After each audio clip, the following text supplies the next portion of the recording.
أفضل الأنبياء والمرسلين نبينا محمد وعلى آله وصحبه أجمعين. وبعد، معاشر المسلمين رحمكم الله، معاشر المسلمين والمسلمات رحمكم الله. Alhamdulillah, terpuji Allah Subhanahu wa taala seluruh nikmatnya kepada kita semua.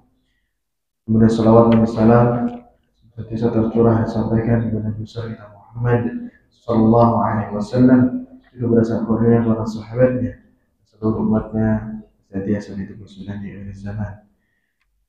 Ikhwani wa akhwati rahimakumullah. Al-qaidah ats-tsalitsah, kaidah yang ketiga dalam agama ini, ada hal yang bisa kita buat kaidah, dan kaidah yang ketiga ini berbunyi anna ahli sunnati wal jamaati la yastaqimuna bi fahmi al-Qur'ani ahli sunnah, bahwa ya ahli sunnah wal jamaah itu tidak memisahkan pemahaman Al-Quran dari hadis.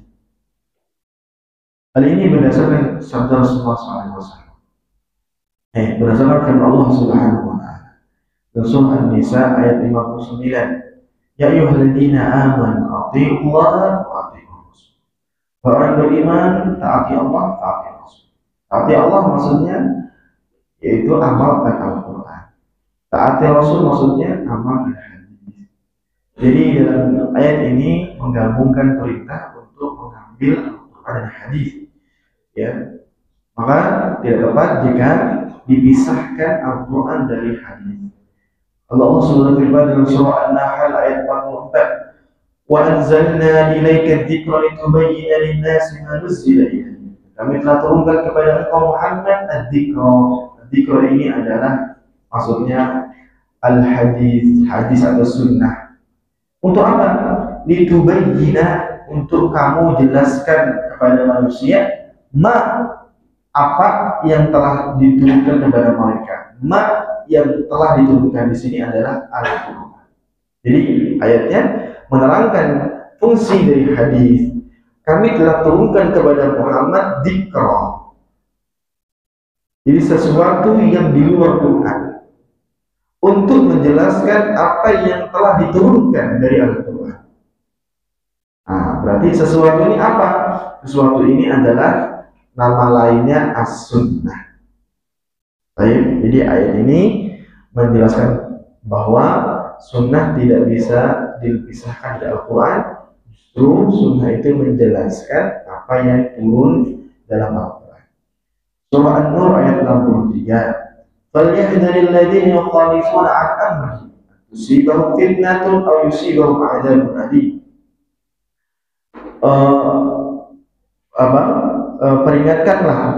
Peringatkanlah kepada mereka yang menyelisihi perintahnya. Perintahnya siapa? Perintahnya Rasulullah SAW. Antusibahum fitnatun, menimpa mereka azab atau siksa. Menimpa mereka fitnah, ujian, musibah, atau akan mengenai mereka azab yang pedih. Jadi menyelisih perintah Rasul berarti maksudnya menyelisih sabda Rasul. Sabda Rasul ini adalah sunnah. Itu as-sunnah. Disebut as-sunnah itu adalah apa yang bersandar bernisbat kepada Nabi SAW, dari mulai sabda, lalu kemudian perbuatan dan penetapan. Jadi nggak dikatakan, nggak diperbuat, tapi ditetapkan. Lalu apa yang berasal dari sifat bentuk tubuh, bentuk raga Rasul, dan apa yang dari sifat akhlak atau menjadi akhlaknya Rasulullah. Itu semuanya kalau disebut dalam riwayat namanya hadis. Isinya tentang sabda Rasul, perbuatan Rasul, penetapan Rasul, bentuk tubuh Rasul, dan akhlaknya Rasul. Ada 5. Ini kalau 5 ini tersebut dalam sebuah riwayat, itu namanya sunnah atau hadis. Itulah yang diturunkan oleh Allah untuk menjelaskan Al-Quran. Itulah yang kata Allah, kalau engkau selisihi antara dua, dapat ujian atau siksa pedih. Ujian di dunia, siksa pedih di akhirat. Kalau di dunia lolos, di akhirat ditunda, maksudnya bukan lolos, ditunda. Lalu kemudian dalam hadis, ala inni utitul qur'ana wa mithlahu ma'ah. Ketahuilah sesungguhnya aku telah diberikan Al-Quran dan yang semisal dengan bersamanya, dan yang semisalnya bersamanya. Jadi ada dua yang diturunkan. Al-Quran itu sendiri disebutkan dalam hadis Al-Quran, dan yang semisal. Nggak disebutkan kata hadis, tapi disebutkan dengan sifatnya. Hadis itu sifatnya semisal Al-Quran. Dari mana dia semisal? Dari sama-sama wahyu. Hadis. Jadi maksudnya ya, dalam beragama ini kita tidak akan bisa membuang hadis, tidak menggunakan hadis. Begitu. Memang ada yang seperti itu, ya. Ada gerakan Quraniyun. Quraniyun itu adalah dia hanya menerima dari Al-Quran, tidak menerima dari hadis. Jadi akan ada hal-hal yang haram dalam syariat ini haram. Kenapa? Karena enggak disebut secara rinci apa yang haram dalam Al-Quran. Misalnya contoh saja yang pernah tersebar luas dulu, ya sekarang ada, yaitu pernyataan anjing itu tidak najis. Kenapa? Karena tidak disebutkan dalam Al-Quran. Karena nggak ada dalam Al-Quran tentang membahas anjing itu najis. Padahal itu perkara yang jelas, gamblang. Cuma karena prinsip yang keliru, dia hanya menerima dari Al-Quran, kata dia anjing tidak najis karena tidak disebut Al-Quran. Dan anjing tidak haram. Anjing tidak haram ya, karena yang diharamkan itu babinya. Yang kedua, dalam ayat itu kan, ya, innama hurrima alaikumul maitatu waddamu wa lahmul khinzir. Anjingnya tidak ada. Tapi apakah kemudian mereka ini konsumsi anjing? Tidak juga. Mereka hanya memahami bahwa itu tidak najis dan tidak haram. Yakini. Kenapa? Karena landasan Quran. Lalu gimana kita bisa menyalahkan itu? Kan benar, Quran tidak disebutkan. Iya, itu benar, tapi kurang sempurna. Yaitu adanya hadis Rasulullah SAW, ya, hadis Rasulullah SAW, ya, bahwa termasuk ya binatang, 5 binatang yang ya diperintahkan oleh syariat untuk dibunuh, itu bukan dikonsumsi, dibunuh. Ya, itu ada di antaranya adalah anjing rabies. Kalbi itu anjing yang kena penyakit gila. Anjing yang biasa bertindak. Kata ulama, ini hadis bukan kemudian mengecualikan, tapi ini hadis adalah menerangkan yang paling terdepan. Sisanya sama-sama ditinggalkan. Artinya tidak dikonsumsi. Lalu kemudian ayat yang mengatakan apa? Ya ayyuhalladzina amanu kulu min thayyibati ma razaqnakum. Wahai orang beriman, makanlah dari apa yang thayyibat, baik-baik yang telah diberikan, yang telah dirizkikan kami kepada kalian, yang telah kami rizkikan kepada kalian. Ini lalu dipahami dari hadis-hadis yang lain bahwa makna daripada ayat ini at-thayyibat itu adalah dari binatang yang halal. Binatang yang halal ini ciri-cirinya suci. Sementara najis dalam hadis disebutkan idza walagha fihi kalbu idza walagha fi ina'i ahadikum atau idza walagha fi ina'i ahadikum idza walagha al-kalbu fi ina'i ahadikum falyaksilhu sab'an ulahunna biturab. Apabila ada seekor anjing yang menjilati ya bejana kalian. Jadi bejana itu di sini ina itu adalah bejana yang berisi air. Ketika dia jilati, dia seruput airnya dan jilat airnya karena cara minumnya dengan menyeruput dengan menjulurkan lidahnya. Maka ya cucilah bejana tersebut, jadi dibuang airnya, dicuci ya dengan 7 kali dan yang pertama dengan pasir. Dan ini disebut ya cara membersihkan najis mughalladh, najis berat, karena sampai berulang kali. Itu namanya berat. Ini menerangkan bahwa anjing bukan thayyibah, anjing bukan halal, anjing najis. Dari mana hadis? Kalau nggak kayak gini, ya makanya. Begitu pula seharusnya mereka ketika mengatakan dalam perkara anjing ya yang mengklaim hanya Quran tidak menerima hadis, ketika anjing tidak disebutkan haram maka dipahami halal, maka seharusnya mereka memahami sholat itu tidak lima waktu, sholat itu pun tidak dengan rakaat tertentu, karena dalam ayat hanya wa aqimus sholat, kerjakan sholat. Kapan waktu sholatnya? Dari hadis. Berapa rakaatnya? Dari hadis. Awalnya takbir dari hadis, akhirnya salam dari hadis. Selesai, nggak sholat akhirnya, cuma kerjakannya gimana nggak tahu. Aqimus sholat, tegak.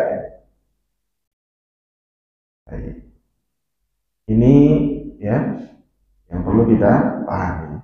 Kemudian ala yusiku rajulun sab'an ala anikatihi. Ya, ketahuilah ya, akan tiba saatnya seorang rajulun sab'an, laki-laki yang perutnya kenyang. Jadi laki-laki yang hidup dengan kenyamanan, bukan dengan kelaparan, tapi perut kenyang. Ala anikatihi, duduk santai di atas sofanya. Yaqulu alaikum bihadal Quran. Mereka menyeru kalian hendaknya mengamalkan Quran saja. Faman wajadtum fihi min halalin fa'ahil. Apa yang kalian temukan dalam Al-Quran halal, katakan halal. Faman wajadtum fihi min haram fa'ahil. Apa yang kalian temukan itu haram dalam Al-Quran, maka haramkan. Jadi dia tidak menerima hadis. Dan itu terjadi karena hadis Rasulullah ini menunjukkan akan terjadi, akan adanya seorang yang ongkang-ongkang kaki, ya, hidupnya nyaman, dia hanya mau menyetir, mau mengendalikan syariat semaunya, dan dia kemudian di antara yang dia ingin itu adalah cuma amalkan Quran, tinggalkan hadis. Karena hadis itu ada yang dhaif, ada yang lemah, hadis itu ada yang palsu, maka tinggalkan hadis semuanya. Kita nggak tahu itu palsu atau tidak. Iya kata orang sahih, tapi kita tidak tahu sebagaimana mestinya. Yang pasti yang sahih itu Quran, yakin nggak? Ya kan? Yakin. Jadi ya udah, untuk apa kita terima hadis kalau kita pun nggak tahu yang sahih bagaimana? Sementara yang dhaif ada nggak? Ada. Lemah ada nggak? Ada. Palsu ada nggak? Ada. Udah, tinggalkan. Ikuti aku. Ikuti aku yang mengamalkan Quran saja. Nah, itu tidak benar. Kenapa? Karena hadis yang palsu, ya, secara penelitian hadis, saya nukil dari beliau Profesor Mutusi yang abadi, murid Syekh Al-Albani, bahkan tetangga, murid plus tetangga. Beliau sampaikan yang paling tersebar luas di masyarakat, yang paling tersebar itu berarti banyak tersebar, itu adalah hadis palsu daripada hadis Tapi ini bukan menunjukkan banyak atau sedikitnya hadis sahih atau palsu. Ini membahas banyak tersebar. Jadi kalau tersebar itu banyak, sering tersebar, sering beredar di permukaan bumi ini adalah hadis palsu. Sementara hadis sahih itu jumlahnya lebih banyak daripada hadis palsu. Hanya saja dalam kitab, dalam Sahih Bukhari, Sahih Muslim, kitab-kitab Sunan yang 4, Musnad, Muwatta, Musannaf, itu kitab semua. Yang tersebar, yang keluar dari kitab itu disebar luaskan yang palsu-palsu. Yang saya ini, mengapa demikian? Karena kata beliau, tidak lainlah yang menghendaki ini, ya, syaitan. Syaitan bantu menyebar luaskan.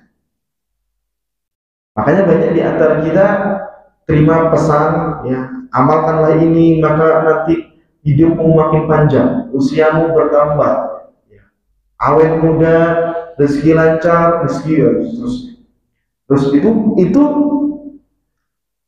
selalu kita lihat hadis ada yang mau menyebarluaskan, yang menyebarkan dan tidak terputus, bahkan tiap tahun kadang bisa jadi berulang terus seperti itu.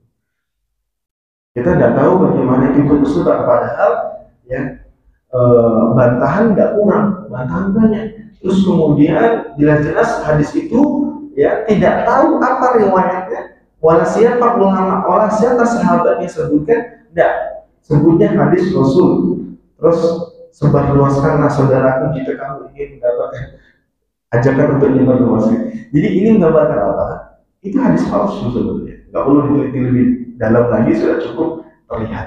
Tapi masih tersebar karena ada desus-desus syaitan yang menggerakkan setiap yang mau lihat klik share, like, suka, atau kemudian menyebarluaskan. Ini gambaran, ya, hadis palsu. Bahkan dalam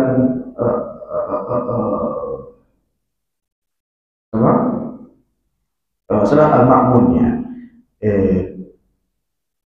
tatkala Islam dalam kedinastian, ya, bukan antara Harun al-Rasyid, ya, yang kemudian dia menemukan seorang pemalsu hadis dan ditangkap, dan dia telah palsukan ribuan hadis. Dia telah palsukan ribuan, dan dia nantang amir pimpinan kaum muslimin kali itu, raja di saat itu, ditantang bahwa kamu mau bunuh aku, tapi hadis-hadis palsu telah tersebar di kaum. Maka kata beliau, kamu tetap dibunuh dan hadis-hadismu akan dibereskan sama ahli hadisku yang telah aku siapkan. Jadi dibereskan. Makanya para ulama buat kitab hadis itu tidak hanya hadis sahih. Di antara mereka ada yang punya karangan kumpulan hadis palsu, ensiklopedia hadis palsu. Kenapa? Karena ini adalah terus sebuah termasuk dari bagian, ya, warisan ilmu orang ulama terdahulu yang sampai hari ini bisa kita baca. Jadi mas muslimin, kalau kita hanya mengedepankan karena hadis ini ada palsu, kita tinggalkan seluruhnya, ini zalim. Ini zalim. Kenapa? Karena jumlah yang sahih, jumlahnya bukan yang tersebar, jumlahnya itu jauh lebih banyak. Karena yang sahih itu hadis ini, ya, terima tidak terima antara tiga: sahih, hasan, dhaif. Dhaif ini di bawahnya ada perincian. Dhaif karena apa? Dhaif karena apa? Ada dua. Satu karena orangnya yang buruk yang menukil hadis tersebut, atau karena rantainya, atau karena silsilahnya. Itu nanti ada pembagian. Pokoknya maudhu itu kembali ke dhaif juga. Jadi yang diterima itu dua pintu besar hadis, sahih sama hasan. Dhaif sendiri ada yang diterima tapi tidak diamalkan. Maksudnya bisa naik ke hasan. Itu dhaif yang ringan dibantu dengan dhaif lainnya sehingga naik ke hasan, tapi hasan paling rendah. Jadi Masya Allah, pintu untuk diterimanya hadis, diamalkannya hadis dalam agama ini lebih lebar, terbuka daripada hadis yang tidak diamalkan, yang palsu tadi. Jadi sama, kalau cuma gara-gara ada palsu, yang duanya ini, yang lebih lebar ini, pintunya terbuka, yang diterima, ditinggalkan. Ini zalim. Maka untuk itu yang benar adalah hadis diambil, diamalkan, yaitu hadis-hadis yang terkategori makbul, diterima, sahih atau hasan. Sahih li dzatihi, sahih li ghairihi, hasan li dzatihi, hasan li ghairihi. Baik, itu adalah tentang apa? Hadis Rasulullah SAW. Jadi sangat sayang dan zalim kalau seandainya ditinggalkan semua, karena pintu besar ya hadis itu adalah hadis yang diterima. Kemudian dari Ubadah bin Sariyah radhiyallahu anhu, wa'ada Rasulullah SAW mau'idatan balighatan. Rasulullah SAW telah memberikan aku nasihat, memberikan kami nasihat. Mau'idatan, nasihat balighatan yang mendalam. Wajilat minhal qulub, membuat hati bergetar. Wa dharabat minal uyun, membuat mata ya mengucurkan airnya, membuat mata menangis. Faqultu ya Rasulullah, aku kemudian bertanya, ya Rasulullah, ka'annaha mau'izatun muwaddi'in fa'usina, seakan-akan ini adalah nasihat wasiat, nasihat perpisahan, maka tolong sampaikan kepada kami apa wasiat. Jadi nasihat Rasulullah SAW. Rasulullah SAW ini kasus. Beliau ini di tahun ke 11 Hijriah, sebelum Rabiul Awal. Berarti masih apa? Muharram, Safar, terus Rabiul Safar. Rabiul Safar itu Rasulullah sudah sering apa? Sudah sering ngomong para sahabatnya, ini adalah nasihat terakhir. Terus kemudian pernah dalam satu kesempatan beliau, ini adalah iktikaf terakhir, atau ini adalah kemudian haji terakhir, haji perpisahan, haji wada. Ini jadi beliau sudah sering kali mengucapkan ini terakhir, menerangkan bahwa seakan-akan ajal dekat. Jadi sahabat itu kasih paham. Dan ini kata ulama, walaupun bukan ciri-ciri pasti, tapi ciri-ciri umumnya. Orang yang mau mati itu sering ngomong itu kematian, tapi ini bukan ciri pasti. Dia kasih kabar, kalau mati, ringan gitu, ringan sekali ngomong kayak gitu. Itu bukan ciri itu, tapi umumnya, ya, seakan-akan sebagai isyarat dekatnya aja. Sebagaimana Rasulullah SAW. Ya, terus akhirnya turun surah An-Nasr. Surah An-Nasr. Itu pun surah An-Nasr kan bunyinya idza jaa nasrullahi wal fath wa ra'aita an-nasa yadkhuluna fi dinillah afwaja fasabbih bihamdi wastaghfir innahu kana. Tidak ada isi tentang kematian Rasul. Tidak ada kan? Intinya tentang kemenangan, ya, penaklukan kota, masuknya manusia berbondong-bondong ke dalam Islam. Tapi kemudian ini justru malah turun sebagai dekatnya ajal Rasulullah SAW.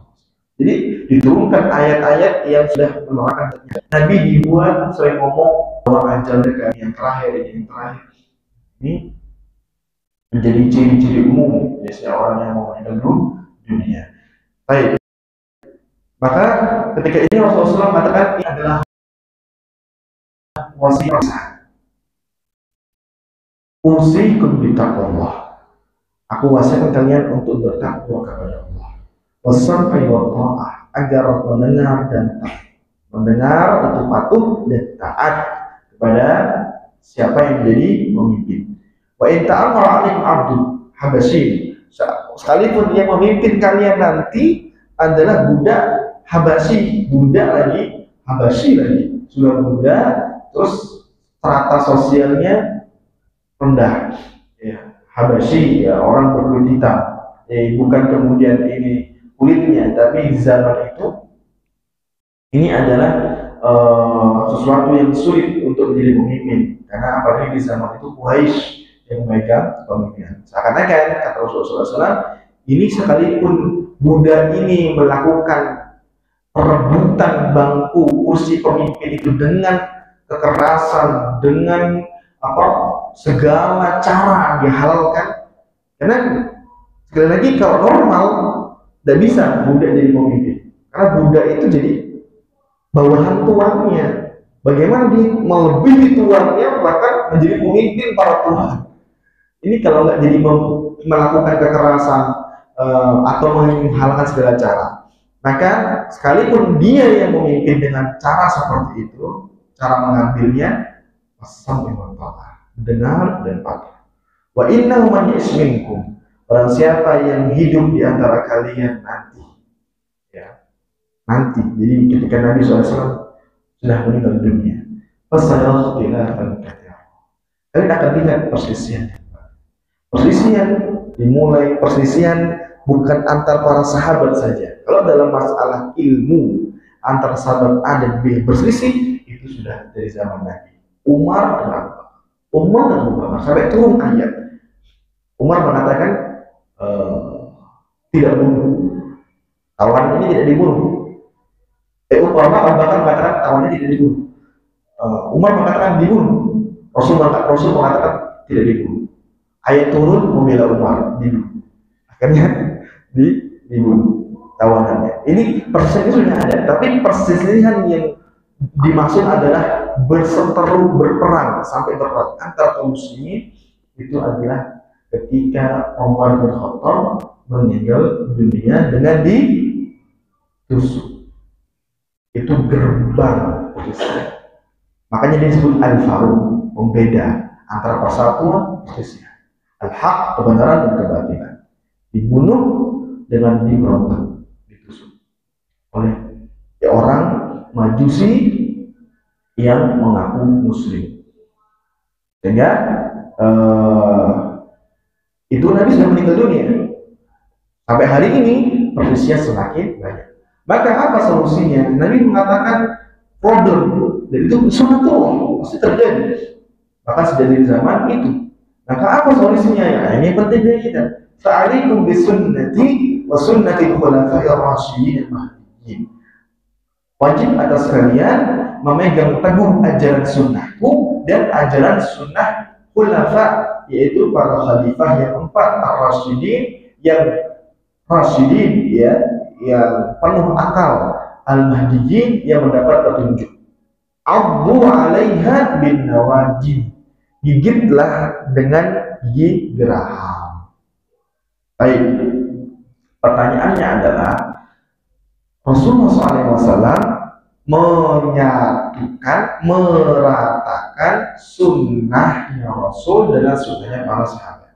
Jadi harusnya kan gini, gigitlah sunnahku dan sunnah para sahabat. Tapi Nabi tidak mengatakan gigitlah sunnah dengan gigi geraham. Jadi seakan-akan sunnah Nabi dan sunnah para sahabat satu, menyatu. Kata para ulama, memang karena tidaklah sunnahnya atau apa yang disebutkan oleh para sahabat diperbuat oleh para sahabat, kecuali apa yang mereka dapat dari Rasulullah SAW. Sehingga mereka hanya menerjemahkan Rasul. Sehingga apa yang menjadi sunnahnya mereka akan sama dengan sunnahnya Rasulullah SAW. Bukan hanya berbeda.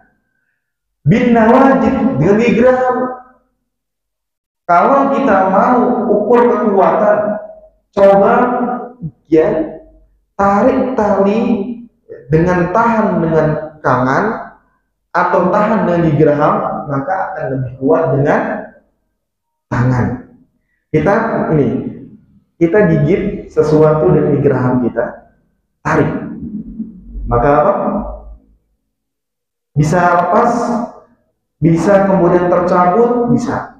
Tapi kalau kita pegang ya sesuatu tersebut dengan tangan kita tarik jauh lebih kuat. Kenapa tidak disebut dengan tangan? Kenapa harus dengan gigi geraham? Padahal gigi geraham tidak lebih kuat dari tangan. Coba aja. Coba teman kita ya, tali gitu suruh gigit dengan gigi geraham, kita tarik. Maka akan lebih ringan daripada dia harus genggam tangannya, dia kuatkan ototnya, tahan talinya, lebih berat.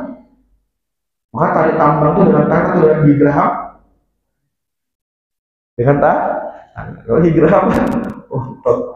Sementara kalau udah tua itu gigi geraham sekali tumbuh selesai, nggak tumbuh lagi. Ya, baik. Maka kata ulama, kata di antara saya Sulaiman Al-Hilali, jadi bukan kepada kuatnya. Kalau kuat jelas dengan tangan, tapi gigi berjuang lebih dramatis. Paham? Mempertahankan dengan tangan normal, tapi kalau mempertahankan dengan gigi geraham itu dramatis sekali. Gigi itu kayak gitu sunnah. Sunnah itu diperjuangkan, bukan jalannya normal saja, kuat terus enggak. Dia harus diperjuangkan dengan kegigihan. Ya. Sesuatu yang apa ya? Susahnya itu lebih kerasa daripada mudahnya. Karena seperti itu. Karena kalau kita mau cari mudah dengan tangan, ikhlas sekali. Pegang dengan kanan, lebih mudah. Tapi enggak, dengan gigi geraham untuk menunjukkan kesusahannya dan gigihnya kita bersikeras. Enggak pada umumnya itu. Maka kalau kita ingin menambah sunnah khulafaur rasyidin, maka kata Rasulullah, siap-siap kamu gunakan gigi geraham untuk, nggak cukup dengan tangan, nggak bisa dengan normal dia perlu gigi geraham. Kata seperti itu, dia tidak dengan seperti yang kita bayangkan mudah. Dan kita bisa melihat itu, ya. Ada materi di masjid itu, masya Allah, materi ini bisa ditangkap mudah. Ya. Tapi ketika pas sampai di rumah, kita ingin terapkan, ya, satu yang bersuara, dua bersuara, tiga bersuara, semua bersuara selesai, cuma kita sendirian. Itu kalau kita cuma pengennya normal dengan tangan, kekuatan itu dari tangan, susah, kita putus asa. Karena kekuatan tangan itu lepas semua menghindar, semua kemudian tidak setuju dengan kita. Tapi kita harus dengan gigi geraham, sehingga kita tetap istiqomah, berusaha terus memahamkan perlahan, ya, tidak memaksa. Yang namanya geraham ya, tidak bisa dipaksa. Kalau paksa patah, sunnah itu akan patah, nggak diterima oleh masyarakat. Tapi gimana tetap tergigit bagi geraham kita. Maka kita perlu, ya, yang namanya apa? Sampaikan terus, tapi perlahan. Ya, untuk wajibnya kemudian umur, jadi hadis ini menerangkan tentang adanya kewajiban untuk memegang sunnah, perintah dari Rasul. Alaikum bisunnati, bahkan sunnahnya para ulama rasyidin menunjukkan sunnah itu mesti dijadikan sebagai landasan, sebagaimana Al-Quran. Ya, baik. Karena sunnahnya apa? Sunnahnya Rasul aja masuk, bahkan sunnahnya sahabat pun diberitakan untuk diambil. Bagaimana dengan sunnah Rasul? Lebih-lebihan. Dalam Sahih Bukhari dari Hudzaifah bin ya ma'syarullah, istaqimu faqad asabaqtum sabqan ba'id, fa in akhadtum yaminan wa shimalan laqad dhalaltum dhalalan ba'idan. Ya, dalam Sahih Bukhari disebutkan dari Hudzaifah bin Yaman, dia mengatakan, ini hadis mauquf. Jadi yang menyampaikan bukan Rasul tapi sahabatnya. Ya maksudul qurra, wahai para penghafal Quran, istaqimu, ya tolonglah istiqamah, tolonglah kalian di jalan yang lurus. Pada sabatum sababan ba'ida, kalian akan sampai kepada tujuan lebih cepat, ya lebih tepat. Fa akhadtum yamin shimala, kalau kalian ambil sisi kanan, sisi kiri, ya kalian apa? Noleh kanan, noleh kiri, kalian akan tersesat, tergelincir dan semakin jauh sehingga tidak di jalan yang lurus. Hadis ini, pernyataan Hudzaifah bin Yaman ini menguatkan kepada kita bahwa Al-Qurra itu di zamannya mereka adalah sahabat yang hafal Quran dan ahli ahli pemahamannya, ahli tafsirnya, ahli fikihnya. Jadi mereka ini disebut qurra bukan hanya bisa baca, bacaannya pasti indah, hafalnya pasti 30 juz, paham. Nah, kalau kita kan qurra ini sekarang sudah bergeser, hanya bisa baca, belum tentu paham tafsirnya, belum tentu bagaimana kuat fikihnya. Baik. Ternyata Quran sendiri butuh untuk apa? Istiqomah di atas sunnahnya Rasulullah SAW. Diminta. Jadi apa? Ahli ilmunya sahabat diminta untuk di atas sunnah Rasulullah SAW. Bagaimana kalau bukan ahli ilmu? Bagaimana dengan kita lagi? Akan menunjukkan bahwa sunnah itu diambil. Baik. Ini dalil semua muslimin bahwa hadis Rasulullah itu diamalkan. Kalau kita bedanya cara mengamalkan hadis dari Quran, bedanya di cara mengamalkan. Kalau semuanya diamalkan, tapi beda caranya adalah satu. Kalau Quran dia cukup ya butuh pemahaman yang benar, butuh pemahaman yang benar. Jadi ayatnya turun dipahami sebagaimana dia turun dan bagaimana tafsirnya. Kalau mau diluaskan kemana, bagaimana tafsir itu dalam mengamalkan Quran. Jadi tidak bisa ayat A langsung diamalkan, tidak bisa. Misalkan yang berhukum selain Allah kufur, langsung diamalkan. Berhukum dengan selain Allah berarti kufur langsung. Siapapun berarti kufur. Tidak bisa, itu ada tafsir. Karena ada ayatnya, barang siapa yang berhukum dengan Allah kufur, barang siapa yang berhukum Allah dolim, barang siapa fasik. Jadi ada 3 ayat yang sama bunyinya. Jadi tidak bisa dipahami dengan satu sekaligus dengan lafadznya. Itu caranya. Yaitu apa? Apa? Cara memahami ayat Quran, yaitu cara memahami ayat Quran, memahaminya dengan pemahaman yang benar dan tafsir yang tepat dari ulama tafsir. Pemahaman salafus saleh. Kalau hadis, cara mengamalkannya dua tahapan. Satu, verifikasi sanadnya sahih atau tidak. Itu dulu. Jangan langsung pahami. Verifikasi dulu apakah syaratnya sahih atau tidak. Diterima atau tidak. Itu. Baru yang kedua, pemahaman yang benar. Pemahaman yang benar yaitu adalah pemahaman para sahabat. Pemahaman yang benar adalah pemahaman para sahabat. Baik dalam Al-Quran maupun dalam hadis, pemahaman yang benar pemahaman para sahabat. Karena yang lebih dekat sama Rasul para sahabat.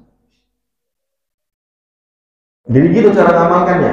Sekali lagi, kalau ayat Quran tidak perlu cek sampai tidak pasti sahih, tapi pemahamannya. Kalau hadis cek dulu sahih atau tidak, baru pemahaman. Jangan langsung dipahami, diterima, tapi dicek dulu kalau hadis. Itu caranya.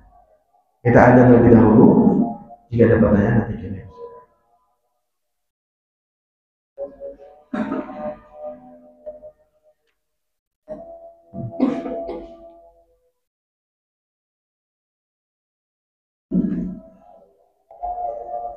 Allah.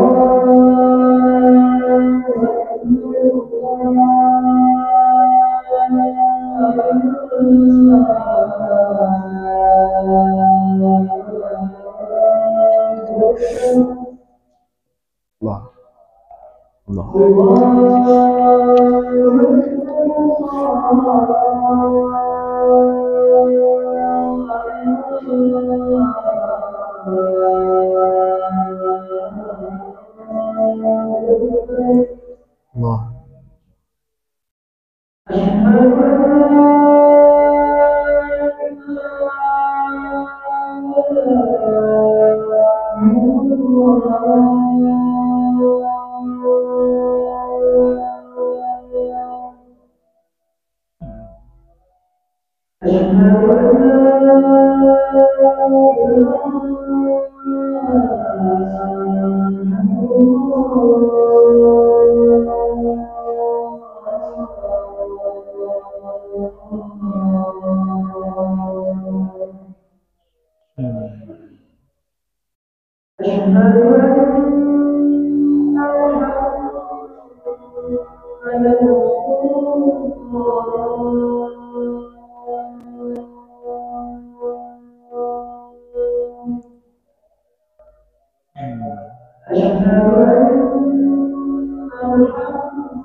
Baik, ya ada pertanyaan?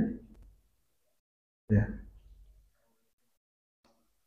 Assalamualaikum warahmatullahi wabarakatuh.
Gimana?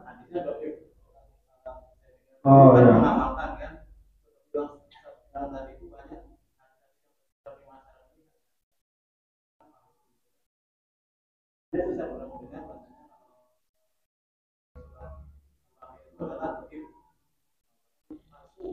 Kalau hadis yang tentang menurut itu bagaimana? Masya Allah. Dua, dua pertanyaannya. Jadi yang pertama tambahan doa-doa sebelum dan setelah makan. Kemudian jadi apa? Muluk ya. Hadis, hadis al-mulk wal waqiah.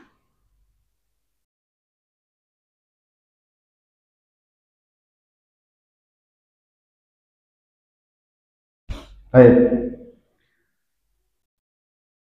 Hadis dhaif sebelumnya ya, namanya hadis dhaif itu di antara ya, Imam Ibnu Hajar menyebutkan ada 4 kriteria untuk bisa diterima, bukan diamalkan, tapi bukannya diamalkan, tapi diterima dan diamalkan. Satu, pembahasan atau muatannya adalah tentang keutamaan. Di keutamaan ini gimana cara mengamalkannya? Keutamaan itu kan tentang fadilah, jadi bukan tentang tata cara. Jadi cara mengamalkannya ya diterima, menerimanya gitu maksudnya. Kemudian yang kedua, harus ada hadis sahih sebelumnya yang telah menyebutkan tentang amalannya, menetapkan tentang amalan tersebut.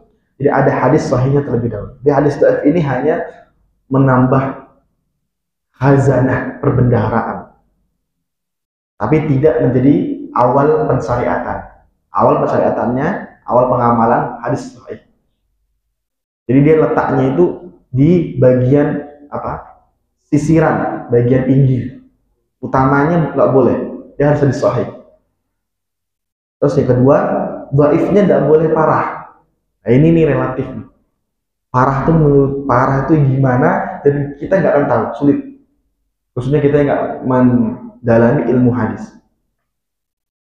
Karena sendiri pujian-pujian itu dan celaan-celaan yang disusun oleh ulama-ulama hadis itu bertingkat-tingkat. Kalau dibilang at'afun nas, manusia paling dhaif hafalannya, atau akdzabun nas, paling dusta, itu berarti hadis yang keluar dari lisannya parah itu dhaif. Dan siapa saja yang masuk, kita harus baca itu riwayat-riwayat hidup ulama. Siapa yang tergolong akdzabun nas, baru hadis-hadis ini bisa tergolong itu paling dhaif. Nanti ranking 2-nya ya parah tapi nggak paling parah adalah kedzab, pendusta, sering berdusta, wadha, sering pemalsu. Jadi tingkat parah dhaif itu sendiri kajiannya luas dan relatif. Yang ketiga ya hadisnya, yang keempat hadisnya itu ketika diamalkan, hadis dhaif itu seandainya sudah lulus 3 ini, lalu kita amalkan, tidak boleh diyakini dari Nabi. Apa? Tidak boleh diyakini hadis ini dari Nabi. Tapi dalam hatinya justru ada kehati-hatian, jangan-jangan bukan dari Nabi. Jangan-jangan bukan dari Nabi. Ini yang hilang. Kalau ini hilang, nomor 4, hilang warok dalam beragama. Hilang warok dalam beragama itu udah mudah-mudahan semua terima aja. Sehingga agama ini nggak murni lagi. Nah 4 inilah stabil kemurnian, yaitu bahwa tatkala dia mengamalkan dia merasa bersalah, jangan-jangan bukan dari Nabi, tapi dia amalkan karena tiga syarat tadi sudah lewat, sudah lulus verifikasi, tapi masih ada bau perasaan itu. Nah sekarang kan enggak, justru yang dhaif itulah yang diperjuangkan untuk mengalahkan yang sahih. Yang sekarang ini karena hadis dhaif itu yang diperjuangkan mati-matian untuk mengalahkannya sahih. Bahkan yang dhaif ini diamalkan tanpa ada salah atau tanpa ada khawatir kecemasan bukan dari Nabi. Yang penting ini hadis, ada hadisnya kok yang penting. Kalau hadisnya dhaif, iya tapi kan ada hadisnya, amalkanlah. Ya, tapi yang sahih seperti ini, yang penting ada hadisnya walaupun dhaif.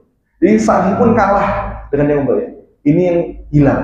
Kalau warok yang poin keempat ini, kewarakan, kehati-hatian dalam beragama, lepas khususnya dalam perasaan, maka kemurnian ini akan tercoreng, nihil.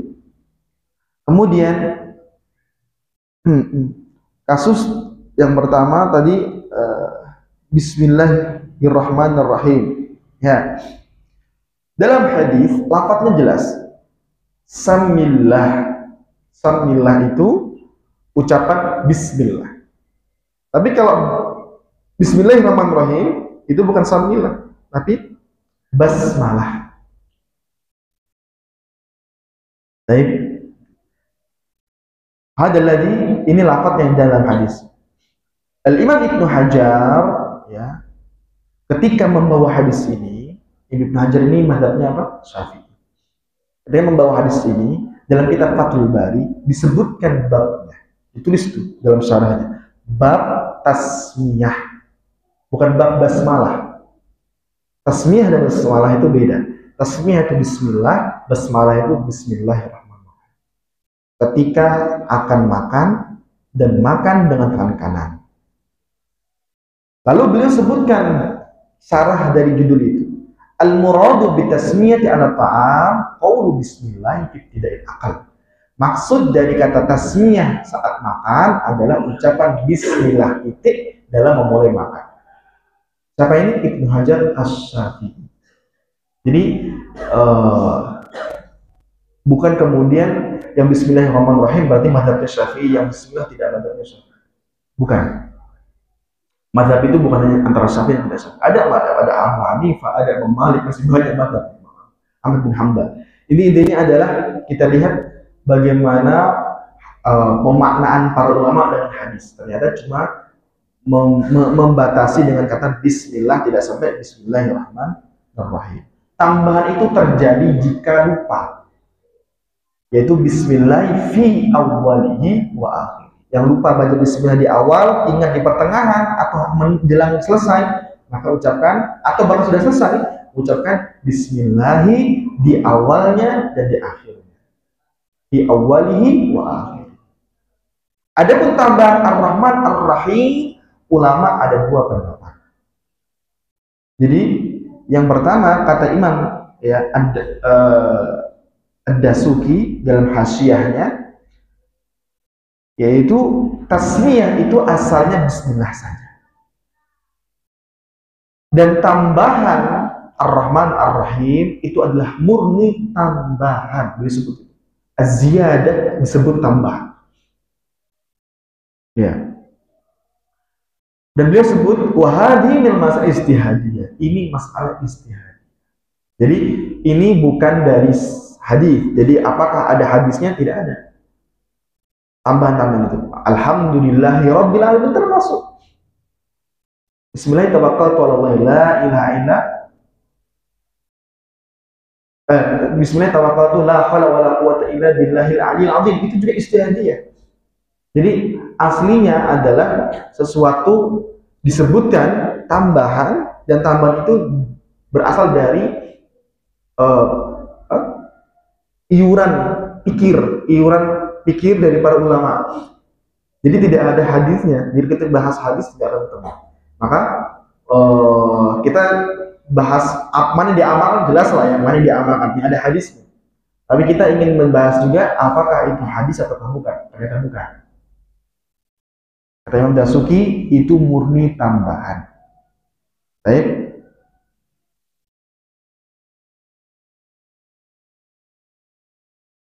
Sebagaimana yang telah dinaskan oleh mazhab Hambali, Syafi'i dan sekumpulan ulama Malikiyah, ya, at-tasmiyah menurut mereka itu lafaz yang paling minim dan sah ketika hendak makan, ya, itu bismillah.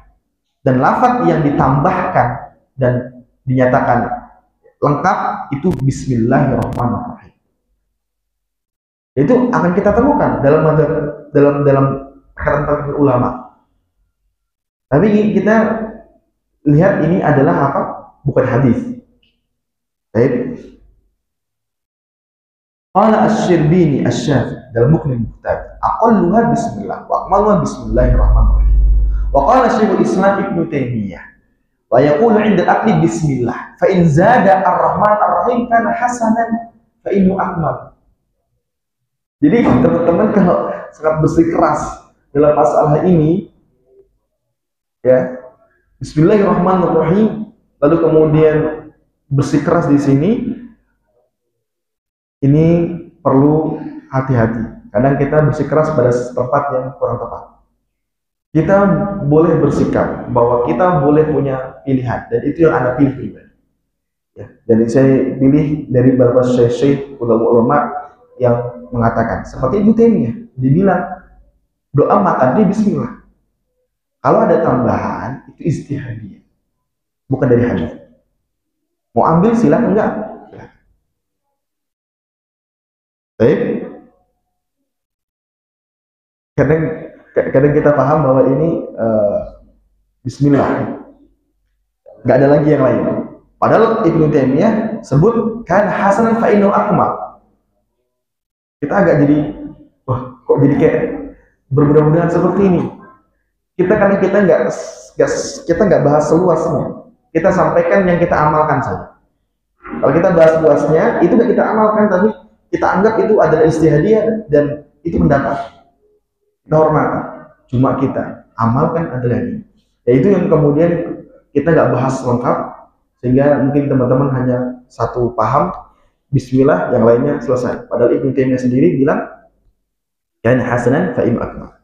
Wa ba'dhum al-iktisar, dan sebagian mereka para ulama mengatakan iktisar itu Bismillah saja. Kemudian wa annahu la dalila ala afdhalih, dan mereka menyatakan walaupun tambahan itu kata mereka baik itu karena itu lafadznya pujian, tapi tidaklah dalil ala ziyada. Mereka yakin gak ada dalilnya. Itu ulama bedanya di situ. Sama kita ini dalam memahami itu baik pujian tapi gak ada dalilnya, jadi gak diamalkan. Jadi sebatas itulah yang kemudian sampai kepada kita.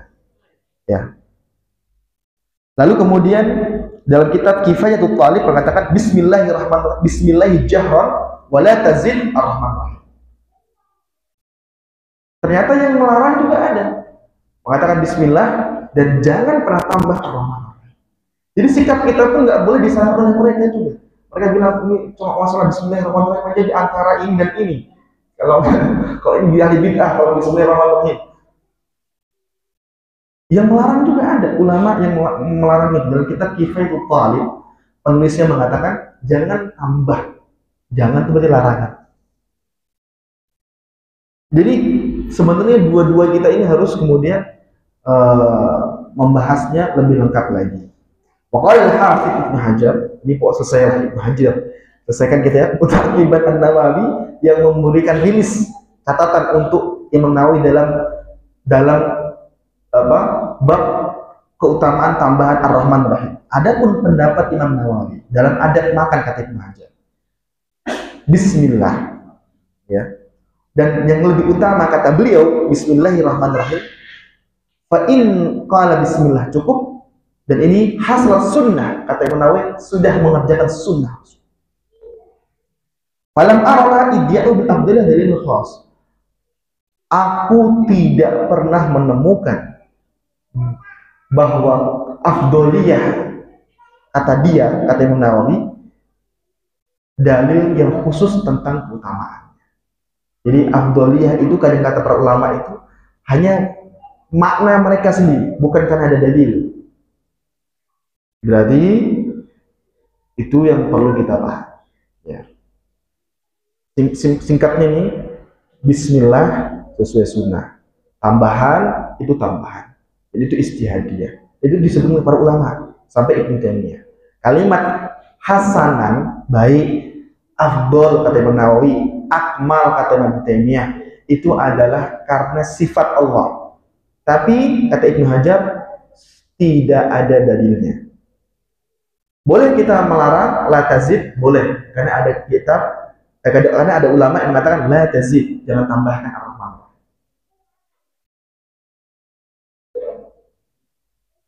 Baik, jadi itu baru Bismillah. Alhamdulillahirabbil alamin, nanti sesuaikanlah. Belum al-waqiah wala al-mulk. Intinya al-waqiah al-mulk ini untuk hadisnya ya. Ada Kalau surah Al-Mulk itu ada keutamaannya dalam hadis yang sahih. Ya. Bahwa Nabi sallallahu alaihi wasallam bersabda, "Kana la yanamu hatta yaqra alif lam mim tanzil wa tabarakal ladzi bi yadihi mulk." Bahwa Nabi sallallahu alaihi wasallam tidak tidur kecuali baca surah yang awalnya alif lam mim tanzilul kitabi la raiba fihi min rabbil alamin, sajadah, terus al-mulk tabarakal ladzi bi yadihi mulk. Baik. Adapun surah Al-Waqiah justru falam yarid fiha tahdid waqti yustahabu an tuqra fihi. Tidak disebutkan waktu dianjurkannya, sebelum tidurkah atau kapankah. Man qara surat Al-Waqiah kulla lailatin la tusibhu faqatun abadan. Ya, hadisnya dhaif. Barang siapa yang baca surah Al-Waqiah setiap malam maka tidak akan ditimpa kemiskinan. Yes. Ini hadisnya dhaif. Jadi yang Al-Mulk ada hadis tapi buat keutamaan, hadis pengamalan. Demikian. Allah Ta'ala bersuara. Itu saja yang dapat kami sampaikan. Ya, kita istirahat lebih dahulu. Subhanallah. Asyhadu an la ilaha illa anta astaghfiruka wa atubu ilaik. Assalamualaikum warahmatullahi wabarakatuh.